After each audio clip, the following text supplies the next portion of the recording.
हाँ सदारती तकीर जे लाइ उस्ताद बुखारी जन लफ़्ज़नि सां भेटा ॾींदुसि। अचबो अचबो त जिगर शेर जो धारे अचबो, हर देव ऐं राकास के मारे अचबो, हर हाल में अंजाम के पाड़े अचबो, जे जंग कंदो तंग त साड़े अचबो, जे हूंदो बयाबान त लताड़े अचबो। ए मंज़िल मक़सूद ही वाइदो आ, जे अॻियां उभायो त फाड़े अचबो।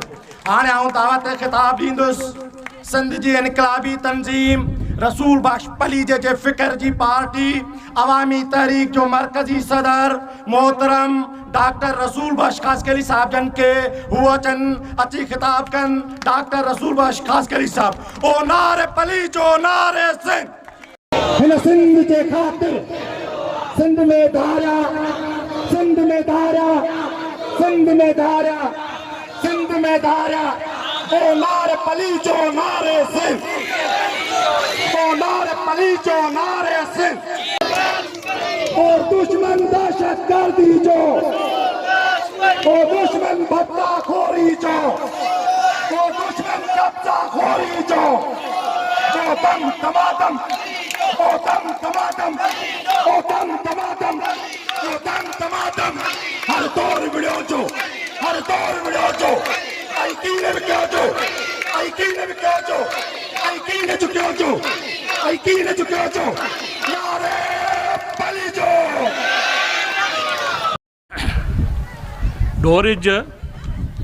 डोरिज ॾियो हथ करे, डोर मां ॾियां धार, कोड़े लख हज़ार ऊंधाई अंधा कया। स्टेज ते वेठल मौजूद महिमानो ऐं पिंडाल में वेठल मुंहिंजा भाइरो ऐं मुंहिंजूं सर्वेज भेनरो ऐं हिते जा साफ़ी बिरादरी जा भाइरो, जीअं सिंध, जीअं असांजी हक़परत जदोजहद, जीअं मुंहिंजो क़ाइद रसूल बख्श पली जो।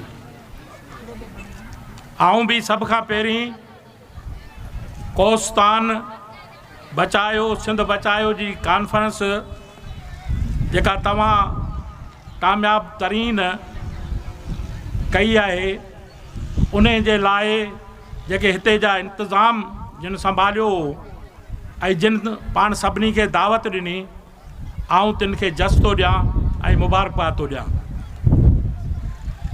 प्यारा दोस्तो, साथियो, भाइरो भेनरो,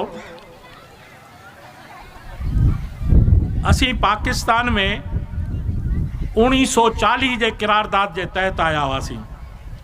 1940 जी क़रारदाद में असांखे ॿुधायो वियो त हिते जेके रियासतूं हूंदियूं, एकाऊं हूंदियूं, जेके सूबा हूंदा, उहे आज़ाद ऐं ख़ुदि मुख़्तियार हूंदा, ऐं जेकी फेडरेशन हूंदी, जेको मर्कज़ हूंदो, उहो कमज़ोर मर्कज़ हूंदो ऐं उन मर्कज़ खे सिर्फ़ु 2.5 खाता ॾिना वेंदा ऐं ॿिया खाता उन्हनि सूबनि खे ॾिना वेंदा, उन्हनि रियासतनि खे ॾिना वेंदा ऐं उन्हनि जूं ज़मीनूं उन्हनि जूं हूंदियूं, उन्हनि जी ॿोली उन्हनि जी हूंदी, उन्हनि जा वसीला उन्हनि जा हूंदा ऐं हुननि जी हाकिमियत बि उन्हनि जी हूंदी।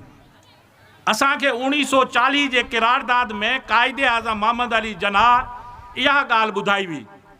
पर जीअं पाकिस्तान ठहियो, पहिरें ॾींहं खां वठी पाकिस्तान ठहंदे ई असांखे न को पाकिस्तान ठहण खां अॻु में इहो ॿुधायो वियो हो त हितां खां जेके असांजा हिंदू भाइर आहिनि, जेके सिंधी आहिनि, उहे वरी हिंदुस्तान वेंदा ऐं उतां वरी हिंदुस्तान मंझां जेके ॿियूं ॿोलियूं ॻाल्हाईंदड़ उहे हिते ईंदा।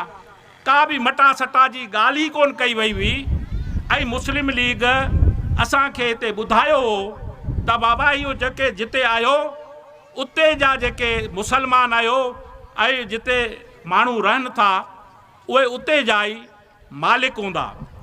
ऐं क़ाइदे आज़म मोहम्मद अली जनाह 11 अगस्त जो इहा तकरीर कई हुई, जेका तकरीरनि गुम करे छॾी।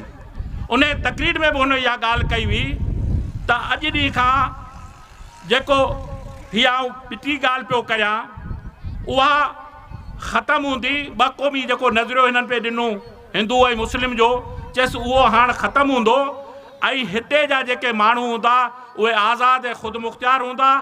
जेको बि पंहिंजो मज़हब में आहे उहो पंहिंजे मज़हबी पूॼा करे त उहो वञी मंदर में करे, जेकॾहिं को इबादत करणु थो चाहे उहो वञी मस्जिद में करे। अहिड़े ई तरीक़े सां ईसाई जेके आहिनि सो पंहिंजे ई मुक्तबे फ़ख़्र सां पंहिंजी जेकी आहे सो मज़हबी इबादत कनि। पर इहे सभु शयूं पाकिस्तान ठहण सां ख़तमु कयूं वयूं। पाकिस्तान ठहण सां ई लियाकत अली ख़ान हिते कायदे आज़म बीमार थी वियो। कायदे आज़म बीमार, उनखे TB हुई ऐं उनखे वरी ज़ियारत मोकिलियो वियो जिते थधे मां थधो इलाइक़ो, ऐं उते उन माण्हू TB वारनि खे बचायो वेंदो आहे त के थधे इलाइक़े में न मोकिलियो वञे, पर उनखे होॾां मोकिलियो वियो। ऐं पछाड़ी में हुन उते पंहिंजी भेण खे चयो त मूंखे हिते मारे छॾींदा। पोइ उतां खां खणी जॾहिं वरी कराची आया त उन्हनि खे एम्बुलेंस ई अहिड़ी ॾिननि जेका एम्बुलेंस ई ख़राबु हुई, पंहिंजे घर ताईं पहुची कोन सघियो। के चवनि था त उते घर पहुचण खां पोइ जेको आहे सो गुज़ारे वियो, के चवनि था त न उन एम्बुलेंस में ई गुज़ारे वियो। उनखे उहा सज़ा ॾिनी वई। लियाकत अली ख़ान हिते अची कब्ज़ो कयो। लियाकत अली ख़ान कब्ज़ो कंदे ई हिते जो जेको पनाहगीर, जेकी ब्यूरोक्रेसी, सिविल ब्यूरोक्रेसी जो पनाहगीर जेको हैदराबाद दखन में आयो, ऐं हिते पंजाब जो जेको माण्हू जेको फौजी हो, इन्हनि ॿिन्ही पंहिंजो पाण में गठजोड़ करे ऐं हिते जी हुकूमत शुरू करे ॾिनी। ऐं जिन माण्हुनि पाकिस्तान जे लाइ जदोजहद कई, 1940 जे किरारदाद, 1946 जी किरारदाद सिंध असेंबली पास कराई, बंगालियुनि जेकी जदोजहद कई, उन्हनि बंगालियुनि सां ऐं सिंधियुनि माण्हुनि सां जेको हशर कयो वियो सो हींअर पियो हशर थिए। बंगालियुनि सां हिननि हशर कयो।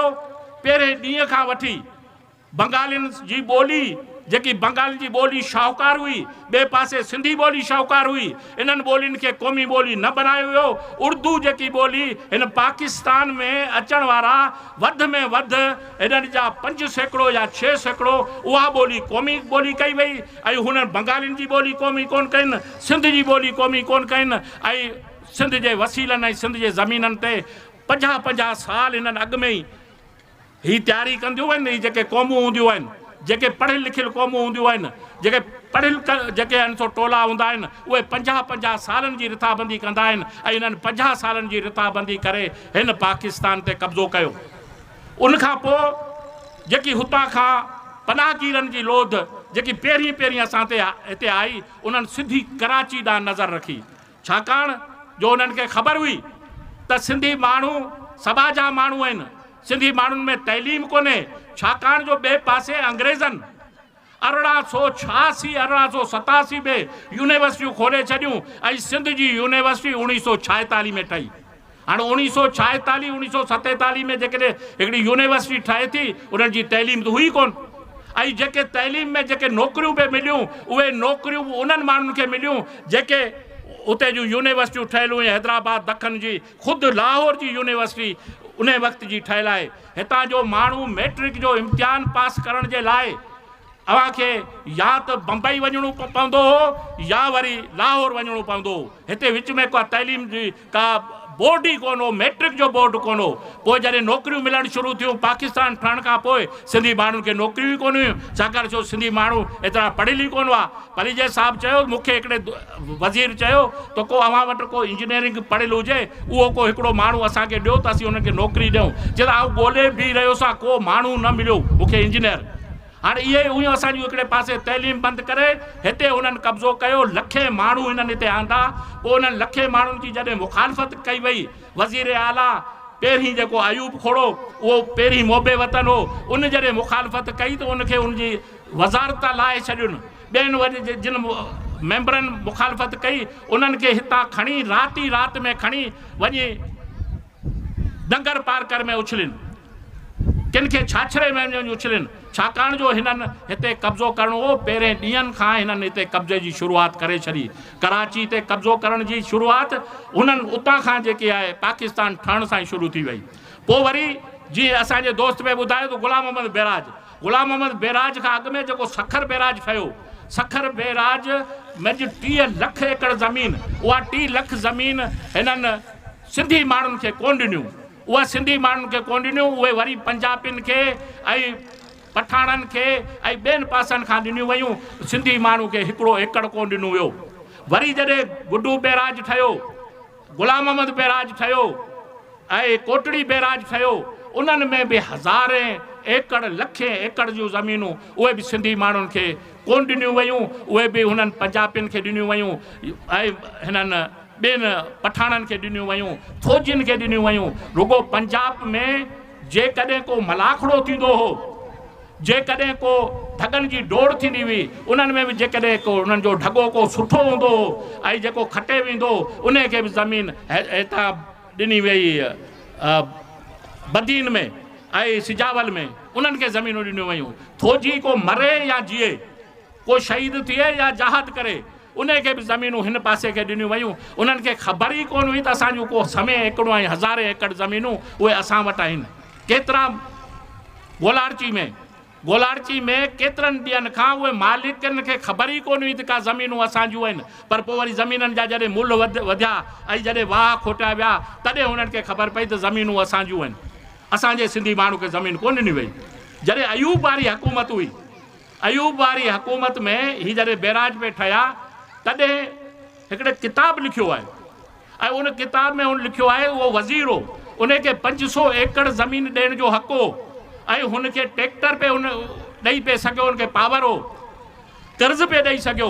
उहो चवे थो त आऊं जॾहिं हिते पहुतोसां त हिते मूंखे ज़ुल्फ़कार अली भुट्टो बि वज़ीर हो, ज़ुल्फ़कार अली भुट्टो मूंखे मिलियो, मूंखे चयसि हल तुंहिंजी दावत करियां ऐं ॼाम सादिक अली वटि वठी वियो ऐं उते उन्हनि सभिनी वॾेरनि खे घुराइनि ऐं उहे वॾेरनि खे ज़मीनूं ॾिनियूं। वरी उन्हनि सिंधी माण्हुनि खे ज़मीनूं कोन ॾिनूं, हुतां पठान घुराया विया ऐं हुतां खां पंजाबी वरी घुराया विया, उहे ॾिना विया। हीउ जेको 1 यूनिट ठहियो हो, इहो 1 यूनिट बि ठहियो हो ज़मीननि ते कब्ज़े करण जे लाइ। ज़मीनूं कीअं कब्ज़े कजनि, कीअं पंजाबियुनि खे ज़मीनूं ॾिनियूं वञनि, कीअं पठाणनि खे ज़मीनूं ॾिनियूं वञनि, ईअं ई ज़मीनूं ॾींदा आया। जॾहिं बि पाण हेसि ताईं जबरनि सां विढ़िया आहियूं, मुक़ाबला कया आहियूं, अयूब जो मुक़ाबिलो पाण कयोसीं, मुशरफ जो मुक़ाबिलो पाण कयोसीं, ज़िया जो मुक़ाबिलो पाण कयोसीं, तॾहिं पाण खे ख़बर हुई त हीअ जाबिर आहिनि, हीअ ज़ालिम आहिनि, हीअ आमिर आहिनि। पर हीअ जेकी असां वटि हुकूमत आई ऐं हिननि रुगो 13 साल हिननि जी जेकी हुकूमत रही आहे पीपल्स पार्टी जी, एतिरो 5000 सालनि में बि सिंधी माण्हुनि जो ईअं ज़मीनूं नीलाम कोन थियूं, ईअं ई सिंधी माण्हुनि ते एॾो को जबर ऐं ज़ुल्म कोन थियो जेतिरो हिननि 13 सालनि में सिंधी माण्हुनि जूं ज़मीनूं बि गाइब, सिंधी माण्हुनि जी ॿोली बि पोइते, सिंधी माण्हुनि जा शहर बि कब्ज़े, सिंधी माण्हू हाणे पंहिंजो वजूद आस्ते आस्ते विञाए रहिया आहिनि, सिंधी माण्हुनि जूं ज़मीनूं पेरनि जे हेठां निकिरनि पियूं। हीअ रुगो हिकिड़ी कोस्तान जी ॻाल्हि न आहे, रुगो कोस्तान में 50,000 एकड़ हिननि विंड पावर जे नाले में ॾिनो आहे, पर विंड पावर ते मल्टीनेशनल कंपनियूं आयूं आहिनि। हिते जेकी बिजली ठहे थी उहा बिजली मर्कज़ में वञे थी, नेशनल जेको आहे उन में वञे थी, पर हिते सिंधी माण्हुनि खे वीचारा जेके हिते माण्हू वेठा आहिनि, असीं उन्हनि सभिनी सां वञी मिलिया आहियूं। गढ़ स्टेशन जेकी नेशनल उन में वञे थी, हिते असीं सभिनी सां वञी मिलियासीं। 8-9 महीना अॻु में असीं आयासीं हिननि ॻोठ में, असांखे शाह मोहम्मद चांग असांखे सॼे हिननि ॻोठनि खे जॾहिं घुमायो, तॾहिं उन्हनि ॻोठनि जी जेकी सूरत हाल ॾिठीसीं, उन्हनि जूं ज़मीनूं सर्वे थियल ज़मीनूं, उहे ज़मीनूं उन्हनि ईअं फुरे छॾियूं, कब्ज़े करे छॾियूं, उन्हनि जो टको बि उन्हनि खे कोन ॾिनो वियो। उते जूं स्कूल बंदि ऐं ट्रेनिंग जिन माण्हुनि खे ॾिनी अथनि, हिते को आहे इंस्टीट्यूट, उन में जी ट्रेनिंग ॾिनी अथनि, उहा ट्रेनिंग ॾियण खां पोइ उन्हनि सिंधी छोकिरनि खे नौकरियूं कोन ॾिननि, वरी जेके पंजाब जा अचनि पिया उन्हनि खे नौकरियूं ॾिनियूं पियूं वञनि। ईअं ई ज़मीननि ते कब्ज़ो पियो थिए। हीअ रुगो नंढड़ी साज़िश न अथव, हिकिड़ी वॾी साज़िश थिए पई। जीअं पंहिंजे दोस्तनि अॻु में ई ॿुधायो आहे त कराची जी जेकी मलीर ते बि वॾा ॾोह थिया आहिनि, जेके पाण तफ़सीली ॻाल्हि ॿुधायूं उनजे लाइ पाण किताब पिया लिखूं। उहो मलीर जूं जेके ज़मीनूं कीअं कब्ज़े पियूं कयूं वञनि ऐं उन में पीपल्स पार्टी वारनि कहिड़े तरीक़े सां ॾोह कया आहिनि। 1993 खां वठी हिननि आस्ते आस्ते मलक रियाज़ ऐं ज़रदारी कब्ज़ो करणु शुरू कयो। 2006 में हिननि जूं मलीर जूं जेके ज़मीनूं हुयूं, गडाप जूं ऐं ओरियां बिन कासम जूं, हाणे उन्हनि ज़मीननि जी जेकी क़ीमत हुई, हिकिड़े एकड़ जी क़ीमत 1 करोड़, एकड़ हिकिड़ो किरोड़ ऐं ॿियूं जेको थोरी कच्ची ज़मीन हुई उन जी 70 लख यकदमि हिननि 2011 में MQM जे माण्हू जे चवण ते जेको बिल्डर माफ़िया जो माण्हू हो बाबर गोरी उन जे चवण ते हिननि यकदमि उहा ज़मीन जेकी 1 करोड़ वारी हुई उहा 50 लख में, जेकी 70 लख वारी हुई उहा 25 लख में करे छॾी ऐं ईअं ई ज़मीन ते कब्ज़ो कयो। जॾहिं केस सुप्रीम कोर्ट में वियो त हिननि जो जॾहिं अघु ॾिठनि हिननि जा कब्ज़ा ॾिठनि तॾहिं हुन सुप्रीम कोर्ट जे जजनि चयो त असां अहिड़ो वेल ऐं अहिड़ो कब्ज़ो असां रुगो फिल्मनि में ॾिसंदा आहियूं इंडिया जे फिल्मनि में, पर हीअ जेको आहे सो ज़ुल्म, हीअ जेके आहिनि सो ॿनियुनि जो जेके आहिनि सो कब्ज़ो असां कोन ॾिठोसीं। हुननि ॿुधायो आहे सुप्रीम कोर्ट जे जज त कहिड़े तरीक़े सां हिननि मलक रियाज़ खे चालाकी सां शाहूकार तरीन करण जे लाइ हिननि ही जेके आहिनि सो मनसूबा जोड़िया आहिनि ऐं हुन सुप्रीम कोर्ट फ़ैसिलो कयो आहे। सुप्रीम कोर्ट पंहिंजे फ़ैसिले में चयो आहे त अहिड़ो फ्रॉड जेको हीअं 50,000 एकड़नि ते ज़मीन ते कब्ज़ो कयो हुयो अहिड़ो आलमी तौर ते बि को फ्रॉड न थियो आहे जहिड़ो फ्रॉड हिन मलक रियाज़ ऐं ज़रदारी कयो आहे। सुप्रीम कोर्ट फ़ैसिलो कयो आहे, 5 जजनि फ़ैसिलो कयो आहे, पर पोइ हिननि ही वरी छा कनि, हिन खां अॻु में बि हिकिड़ो फ़ैसिलो कयो हाई कोर्ट, उहो फ़ैसिलो हिननि रद्द करायो, हिन सिंध असेंबली मंझां पास कराए, सिंध असेंबली मंझां तरमीम कराए हुननि बिल पास करायो। वरी हिननि छा कयो, मलक रियाज़ आहे, मलक रियाज़ चवे थो त मुंहिंजा जेके फाइल आहिनि उन्हनि फाइलनि जे हेठां बि फीथा लॻल आहिनि, ही जेके बि माण्हू आहिनि उन्हनि सभिनी जो अघु रखियलु आहे, एंकर हुजे, साफ़ी हुजे, ही जेके असांजा वॾेरा हुजनि, असांजा रईस हुजनि, असांजा वज़ीर हुजनि, रुगो ज़रदारी न पर ही उमरान ख़ान, उन खां अॻु में हू नवाज़ शरीफ़, इन्हनि सभिनी खे हू पैसनि ते ख़रीद कंदो आहे। उहो पैसनि ते ख़रीद करे ऐं ईअं ज़मीननि ते कब्ज़ो कंदो आहे। हू चवंदो आहे त मूंखे आऊं हर कंहिं माण्हू जे लाइ पंहिंजो अघु लॻायो वेठो आहियां ऐं उन्हनि जो अघु ते सभु विकामजी विया आहिनि। हिन वक़्तु बि पोइ वरी हिननि हिकिड़ो बेंच ठाही ऐं उहा बेंच जेका हुन ते अमल करणु घुरिजे, जजनि साहिबनि जो बि कमु ॾिसो, उन ते अमल करणु घुरिजे। हुन उतां खां चयो त हिन नेब खे चयोसि त 20 माण्हुनि ते केस दाख़िल कयो वञे, मलक रियाज़ ते, मलक रियाज़ जे पुट ते, मलक रियाज़ जी ज़ाल ते ऐं ॿिया डायरेक्टर, जंहिंमें हिकिड़ो टपी हो जेको हिते अवां वटि इलेक्शन में बीठो ऐं उहो टपी ऐं ॿियो शर्जील मेमण, इन्हनि ॿिन्ही ते बि केस दाख़िल कयो वञे। उन वक़्तु जो वज़ीर आला जेको काइम अली शाह, उन ते बि केस दाख़िल कयो वञे, पर हुननि इहो सुप्रीम कोर्ट मंझि बेंच ठाहे ऐं उहा बेंच खे अमल करिणो हो, नेब खे चवणो हो त जेको सुप्रीम कोर्ट जो फ़ैसिलो थियल आहे उन ते अमल थियणु खपे, उन्हनि इहो अमल न कयो ऐं हुननि वरी बार्गेनिंग करे मलक रियाज़ खे 460 अरब में इहा सॼी ज़मीन 16,000 एकड़ ज़मीन ॾेई छॾी आहे। इहो बि कॾहिं बि ईअं कोन थियो आहे, सॼे आलमी जेकी अदालतूं आहिनि उनमें बि कॾहिं ईअं कोन थियो आहे त सुप्रीम कोर्ट जा फ़ैसिला वरी सुप्रीम कोर्ट जो बेंच जेको 3 जजनि ते आहे उहो ईअं ई ज़मीनूं ॾेई छॾे। अधे रुपया ॾोह पिया थियनि, असीं ख़ामोश आहियूं, असांखे चयो वञे त बाबा ही सिंधी माण्हू ही ॻाल्हि खे सम्झो त सही, पर सिंधी माण्हू जॾहिं सम्झे, पलियो साहिबु चवंदो त सिंधी माण्हुनि खे चऊं त बाबा फ़लस्तीनी बणिजो, सिंधी माण्हू चयो भाउ असीं छो फ़लस्तीनी बणूं, असीं पंहिंजे हिन में हुश में ख़ुशि आहियूं, असांखे जेको आहे तो जीए जे नारे में हुजूं। हाणे केरु थो हुनखे सम्झाए सघे।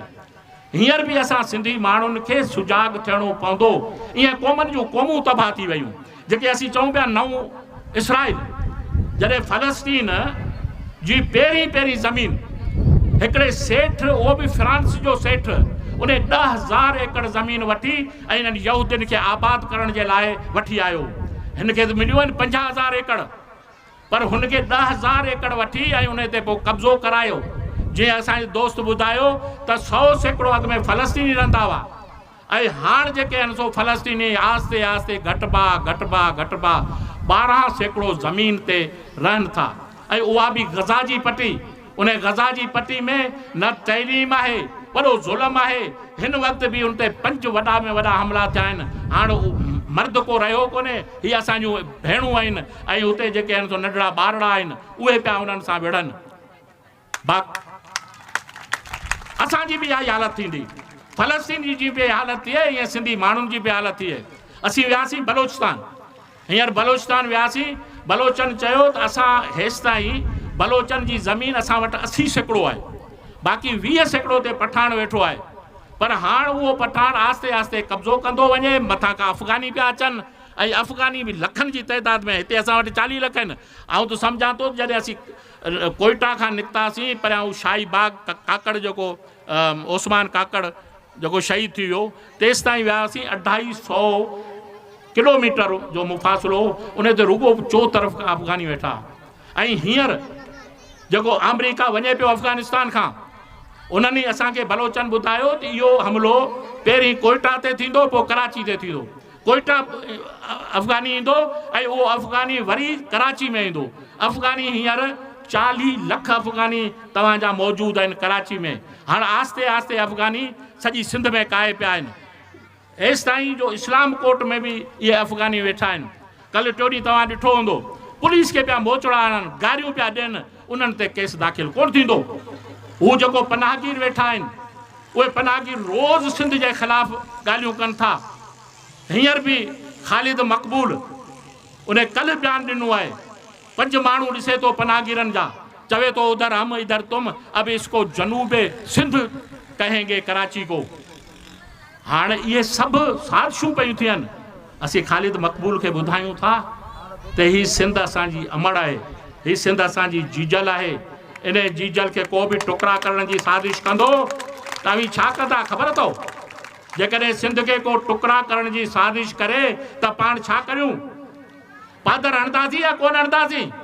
जेको सिंध टोड़ींदो, जेको सिंध टोड़ींदो, आउं ख़ालिद मक़बूल खे ॿुधायां थो त तुंहिंजो पीउ इल्ताफ़ बि सिंध खे जुदा करे न सघियो, तुंहिंजो उन खां वॾो पीउ मुशरफ बि सिंध खे जुदा न करे सघियो, ऐं तूं सिंध खे जुदा करण जी ॻाल्हि करीं थो।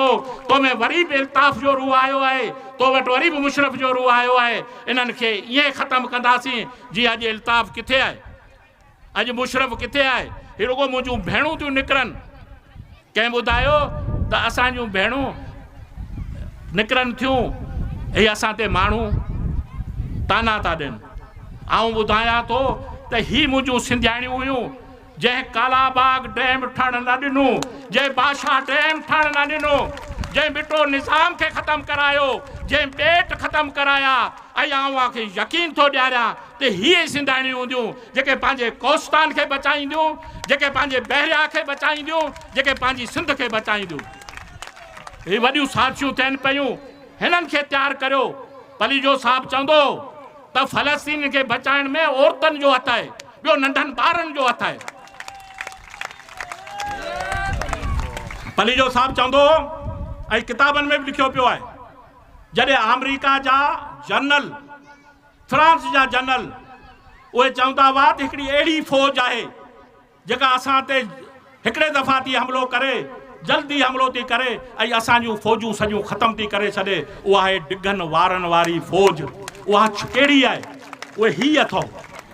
तंहिं करे हिननि जी इज़त करियो, हिननि खे तयारु करियो, हिननि खे पढ़ायो, हिननि खे अॻिते आणियो। ऐं खे यकीन थो ॾियारां, नंढड़ा ॿारड़ा बि जेके आहिनि से वॾी फ़ौज अथव। रूस जो इनकलाब, चाइना जो इनकलाब, वियतनाम जो इनकलाब, तव्हां जेकॾहिं किताब पढ़ो त किताबनि में नंढड़नि ॿारड़नि जेको औरतुनि कमु कयो आहे, उहो ॿिए कंहिं बि कमु कोन कयो आहे। अंग्रेज़नि सां जेकी वेड़ हुरनि कई आहे, हुरनि में ॾिसो त हुरज में जेके औरतुनि कमु कयो आहे, किताब लिखियो पियो आहे सांगड़ नावल, ऐं उन्हनि औरतुनि जेकी जासूसी कई आहे। हिकिड़े दफ़ा किताब में लिखियो पियो आहे सांगड़ में नावल में त सांगड़ किथे थियो। सांगड़ में असांजी हिकिड़ी भेण उते बोरची जो कमु कंदी हुई। अंग्रेज़नि चयो त इहे जेके हुर आहिनि उहे उमरकोट जे वेझो हिकिड़ो जुड़ेजन जो ॻोठु आहे, उते पाण खे सुबुह जो उन ते ऑपरेशन करिणो आहे। भेण ॿुधी वई, राति ई राति में वई उते जुड़ेजन खे ॿुधाईसि तव्हां ते सुबुह जो ऑपरेशन थिए थी। ऐं हुतां खां जॾहिं अंग्रेज़ जी फ़ौज उते पहुती त हू असांजा जेके गोरीला हुआ उहे निकिरी विया। इहे औरतूं अथव। तंहिं करे औरतुनि ऐं उन्हनि में औरतुनि जो जेको किरदारु आहे उहो असांखे पढ़णु खपे।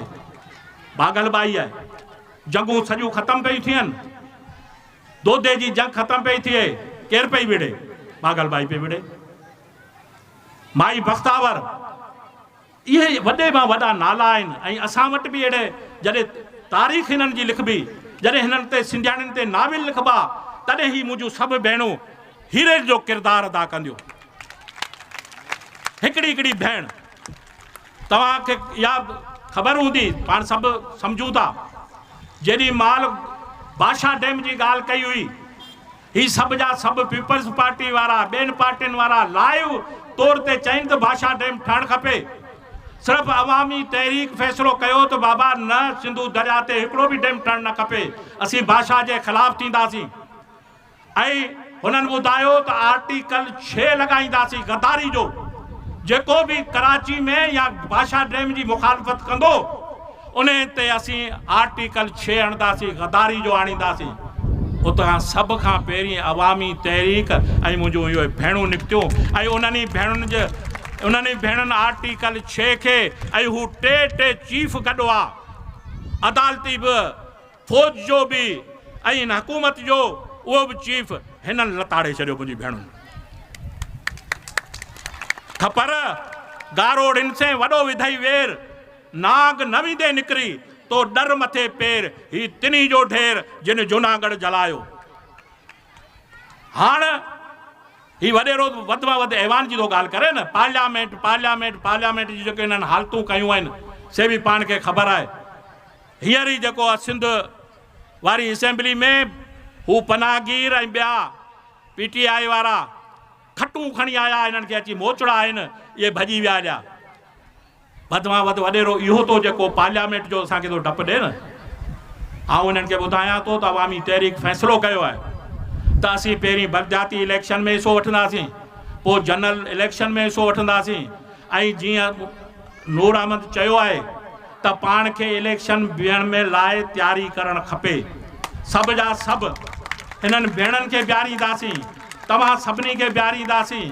वध में वध बलदियाती इलेक्शन में 4, 5, 10 ॻोठ, जेकॾहिं हिननि वटि वॾियूं गाॾियूं आहिनि त पाण वटि मोटर साइकिलूं त आहिनि न, मोटर साइकिल ते चढ़ंदासीं, प्यादा वेंदासीं, प्यादा वञी पंहिंजे मेंबरनि खे खटाईंदासीं।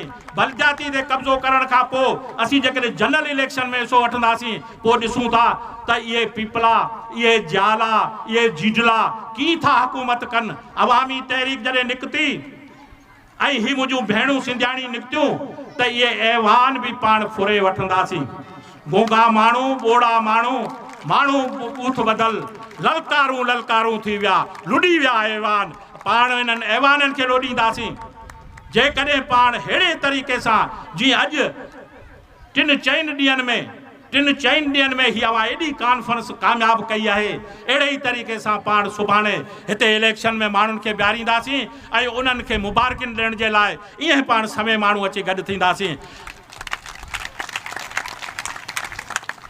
हिननि माण्हुनि अञा ताईं वेड़ ॾिठी ई कोन्हे। जेकॾहिं वेड़ ॾिसनि न त हिननि खे ख़बर पई वञे त सिंधी माण्हू कीअं विढ़े थो। सिंधी माण्हू जॾहिं वेड़ करणु शुरू थो करे, तॾहिं इहे जेके अरगूननि तुरखाननि छा कयो, अरगान ऐं असांखे डपु ॾियण जे लाइ, सिंधी माण्हुनि खे डेॼारण जे लाइ, माऊं जेके हुयूं उन्हनि जा कचा ॿार पेट मां वॾे कढी नेज़नि ते खणी उहे फतकंदा पिया हुआ, उहे शहरनि मंझां सर्कस कढंदा हुआ। माण्हू त सिंधी माण्हू उन्हनि सां बि विढ़िया। पाण ते जेकॾहिं अहिड़ो वक़्तु बि अचे त पाण पंहिंजी सिंध खे बचाइण जे लाइ अचो त पाण मुतहिद थियूं, अचो त पाण गॾु थियूं, अचो त पाण जदोजहद करियूं। पाण खे को बि ख़ौफ़ न अचणु खपे, पाण डिॼण वारा न आहियूं। पाण खे जीअं कंहिं ॿुधायो त सूरे मरी, लतीफ़ साईं जो बेत सूरे मरी सोभ खे त दिलि जा वाम विसार, हण बाला विड़ भाकरे आॾी डालम डार, मथां ते गतराड़ मार त मतारो थिए। जी हू विढ़ंदा ती पाण विढ़ंदासीं। कंहिं ॿुधायो त वाह तरक़ियाती कम, बाबा ही तरक़ियाती कम थोरी आहिनि, ही त कब्ज़ो पियो कयो वञे। मल्टीनेशनल कंपनियूं जेके आहिनि सो कब्ज़ो पियो कनि। हिंदुस्तान में जेके माउस तहरीक आहे उन चयो असांखे अहिड़ी तरक़ी कोन थी खपे, असांखे अहिड़ी तरक़ी खपे कोन थी जो असांजूं धरती कब्ज़ो थी वञे। बलोच बि ईअं पिया चवनि त त असांखे का बि अहिड़ी तरक़ी न खपे जेको धरती ते कब्ज़ो कनि। असीं तरक़ी जे अहिड़ी तरक़ी जे ख़िलाफ़ आहियूं। असांजी तरक़ी जे नाले में असांजी धरती ते कब्ज़ो कयो वियो, असांजे वजूद खे जेको आहे सो नुक़सानु ॾिननि, असांजी क़ौम खे नुक़सानु ॾिननि। त असीं विढ़णु नथा चाहियूं। असीं अमन अमान वारा आहियूं, पर जेकॾहिं असांखे विढ़ण जी अवां अहिड़ो हालतूं पैदा कयूं त आउं उन्हनि खे यकीन थो ॾियारियां, आउं अवां खे ॿुधायां थो ऐं हुननि खे बि ललकार करे थो ॿुधायां त विढ़णो पियो त आख़िरी दम ताईं विढ़बो, आख़िरी दम ताईं विढ़बो। ईअं ई हथियार फिटा न कबा, जी पली जे साहब हथियार फिटा न कया, जी शहीद अवाम फाज़ल राऊ हथियार फिटा न कया, पाण बि हथियार फिटा न कंदासीं, मरंदासीं। मरणो हर कंहिं माण्हू खे, पर असीं न मरंदासीं साथी, का आग लॻाए वेंदासीं, को ॿारण ॿारे वेंदासीं। जीअं सिंध, जीअं असांजी अकबर।